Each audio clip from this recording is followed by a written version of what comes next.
नारायण नारायण. श्री सतीदेवींनी प्रारंभ केलेल्या व्रतात त्यांनी अश्विन मासात जसे व्रत केले तसेच ते कार्तिक व मार्गशीर्ष मासातही केले. कार्तिक मासात त्यांनी चतुर्दशीला खीर व अनारसे यांचा नैवेद्य श्री महादेवांना अर्पण केला आणि त्यांची आराधनाही केली. मार्गशीर्ष मासात त्यांनी मार्गशीर्ष कृष्ण अष्टमीला तीळ, जव आणि तांदूळ यांनी शिवपूजन केले. इतकेच नव्हे तर ज्योतिर्मय घृतदीपाने श्री महादेवांची त्यांनी आरतीही केली. नारायण नारायण.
सफरचंदाचे काप नीट परतल्यानंतर त्यामध्ये दालचिनी पूड आणि मध घालून पुन्हा नीट परतून घ्यावं. बटर लावलेल्या ब्रेडवर सफरचंदाचे तुकडे, बदामाचे तुकडे, टुटी फ्रुटी, डार्क चॉकलेट आणि मीठ घालून दुसरा ब्रेडचा तुकडा त्यावर ठेवून वरच्या बाजूला बटर लावून घ्यावं. एका बाउलमध्ये स्ट्रॉबेरी सिरप आणि क्रीम घालून सॉस तयार करून घ्यावा. तयार सँडविच पॅन मध्ये बटरवर ग्रिल करून घ्यावं आणि स्ट्रॉबेरी सॉस बरोबर सर्व्ह करावं.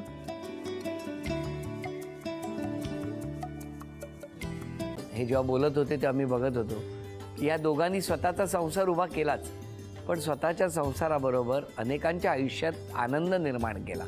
तो आनंद महत्त्वाचा. हसत राहा, आनंदी राहा असं म्हणत शुभेच्छा देऊया. आणि ही झी मराठीकडून भेटवस्तू डेव्हिड तुमच्यासाठी. अभिनंदन. आणि वहिनींना तथास्तू पुणे यांच्याकडून ही पैठणी.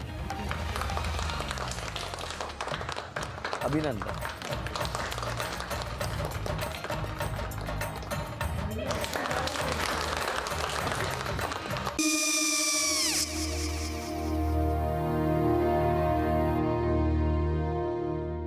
काय गो?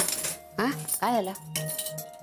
काय झालं? काय काय आले, मी निकाल लावून आली. हो, पण तिची आईच काय बोलली? तिला वाटलं का सगळ्या निशाने आपल्या चुका कबूल केल्या का? आई, मी चांगलं सुनावून आली आहे.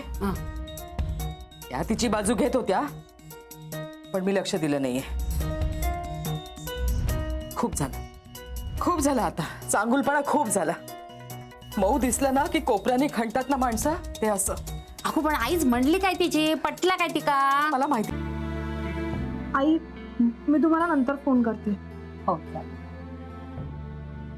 आणि आई बाबा जे बोलले त्याचं वाईट नका वाटून घेऊ. सॉरी. सॉरी काय त्या?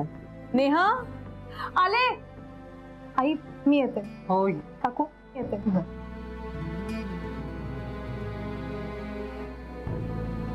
सावकाश जाग. हो हो. मग काय काकू, कधी उडवता लग्नाचा बार? बघूया.